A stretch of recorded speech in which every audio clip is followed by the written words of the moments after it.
welcome to the Know It All for February 13th. Ooh, Friday the 13th. I'm Meg Turney, and this week we've got a hotly debated Hitman movie trailer, an icon is leaving TV, and Ubisoft CEO made what I'm calling the understatement of the year.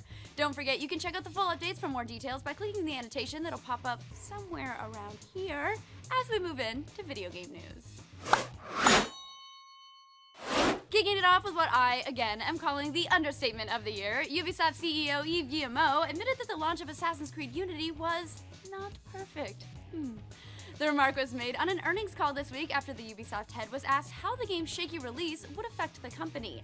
Not perfect? Really? That's like if someone's reading that, they're gonna do a spit take bad.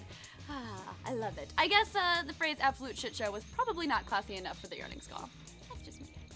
From one fail to another, in a new holdings report, Sega admitted that the Sonic Boom spin-off games are the worst selling ever for the franchise. Ouch. Now, the entire Boom series consists of two titles, Rise of the Lyric for Wii U and Shattered Crystal on 3DS, but even with both title sales combined, they haven't even managed to push more than 500,000 copies. A double ouch. Well, Sonic may not sell games anymore, but it's still somehow the most popular thing to draw on DeviantArt, so we can't take that away from it. The fail train just keeps on going this week. An esports team manager lost his job after a recording surfaced in which he verbally abused one of his own players.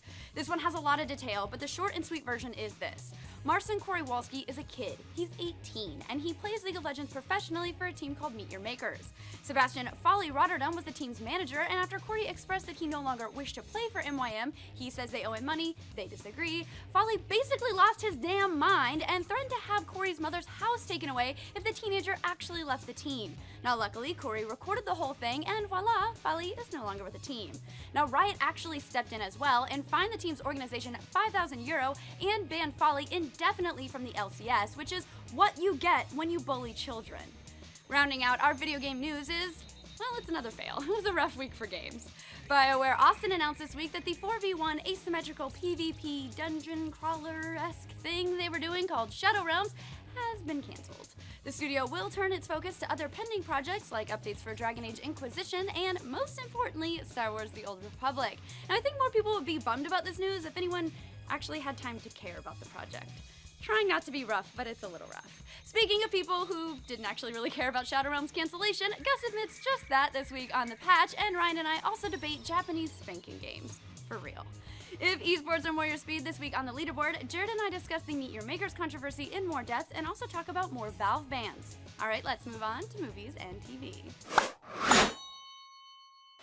This week, I admitted I have a problem, and that is that I love action movies. Fast and the Furious, yes, even Tokyo Drift, actually, especially Tokyo Drift, Time Cop, Eraser. If it's got cheesy one-liners and a ton of explosions, I am in.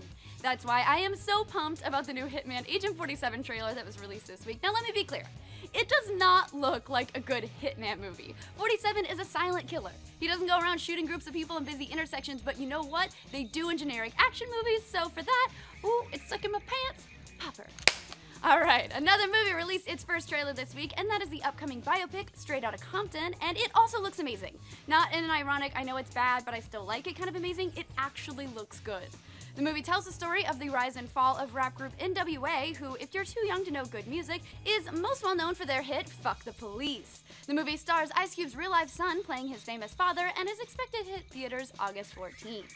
In other movie news, a rumor we reported on not too long ago has been proven true, as it was officially announced that Spider-Man will be making his way into the Marvel Cinematic Universe.